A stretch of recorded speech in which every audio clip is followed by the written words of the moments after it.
Well, Awadabash, and before we get started, Jajantan Piros. Um, Ramadan is a time that ISIS has announced they will do more attacks. And although they had some capability to do small attacks and hurt security forces and hurt innocent farmers, overall, ISIS has been a failure. They have been a failure because of the overwhelming response by the security forces, including the Peshmerga, the Iraqi security forces, CTS, as well as the Syrian Democratic Forces, to keep putting pressure on ISIS with coalition support. You're right, and it's good to be on Kurdistan 24 again. Um, my update for you tonight about the training and mentoring is that it is still paused because of the coronavirus, and many of the coalition trainers and mentors have gone to their home countries, but they're waiting for the conditions to come back into the Kurdistan region to resume training. In the meantime, we are still supporting the Peshmerga. In the past week, the coalition has provided uniforms for 13 regional ground brigades from the Peshmerga. This includes 10,000 uniforms, boots, camouflage, hats, as well as other personal protective equipment. Having good uniforms, new uniforms, will make the Peshmerga soldiers be more capable. They will be more proud, and it supports one of the goals of the Ministry of Peshmerga for reforms. So all Peshmerga and Zeravani will look the same from Sector 1 all the way through Sector 8 along the border of Syria. Let's answer your first question, ISIS.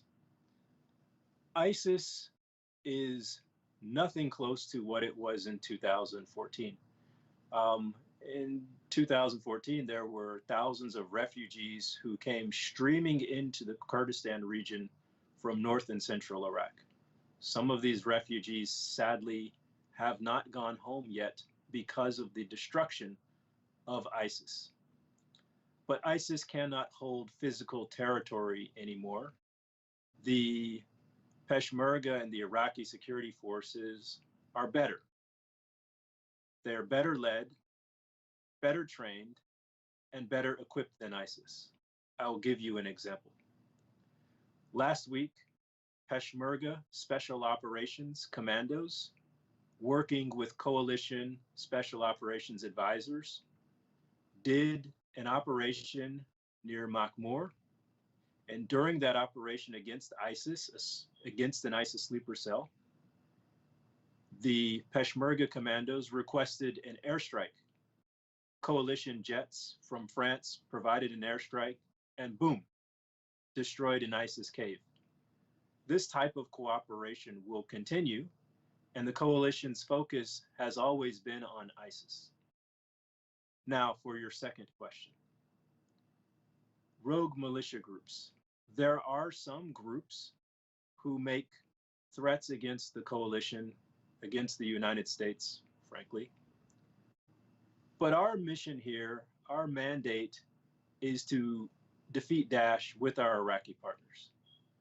The government of Iraq, the leaders have strongly condemned attacks on Iraqi bases that host coalition troops, and they conduct investigations.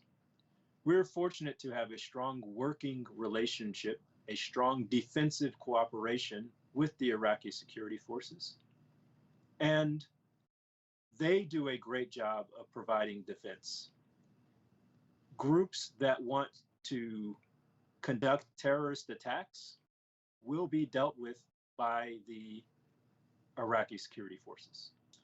Well, I know Kurdistan 24 has viewers in Kamishli and Rumelan, and they are able to see the presence of coalition patrols with the Syrian Democratic Forces. And those patrols are coordinated with the SDF. And yes, Russia and other forces operate along the M4 highway. We have a process where we deconflict. We discuss our patrols with the Russians.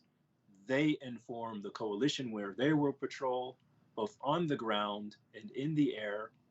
And through these discussions, we try to reduce and even eliminate confrontations on the road.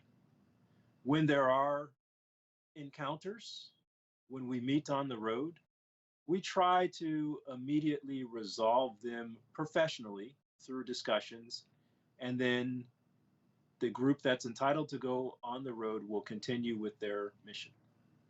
This is a constant process. We talk to the Russians every day, telephone and email, and they talk to us because we do not want anything in northeastern Syria to escalate. We are there to help the SDF, to protect the people in Hasaka and Deir ez-Zor province from Daesh. And that's our sole focus.